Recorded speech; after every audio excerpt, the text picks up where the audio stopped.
ভূমিকা প্রত্যেককে আমি ধন্যবাদ জানাই, সরকারি প্রত্যেককে ধন্যবাদ জানাই, আমি গৌরী ধন্যবাদ জানাই। আমার সাথে চলছে আমাদের দীপালিদি, প্রার্থী, আমাদের মমতাদি,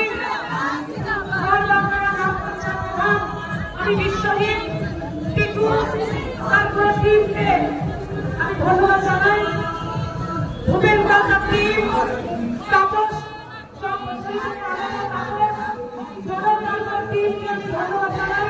এই ঠান্ডা ঠান্ডা ফুল ফুল, এই ঠান্ডা ঠান্ডা ফুল ফুল, এই ঠান্ডা ঠান্ডা ফুল ফুল। আমি আজকে আমাদের মতো রয়েছেন পাঠানি ঘোড়া রাজবংশী সম্প্রদায়ের ছাত্র ছাত্র বোনেরা, তাদেরকে ধন্যবাদ জানাই। আমি ভুবনেশ্বরকে ধন্যবাদ জানাই, নতুন ভাই বোনকে নিয়ে দমকা দিয়ে যারা আমাদের দেশে রাষ্ট্র করতে হয়েছে। এই ঠান্ডা ঠান্ডা ফুল ফুল, এই ঠান্ডা ঠান্ডা ফুল ফুল।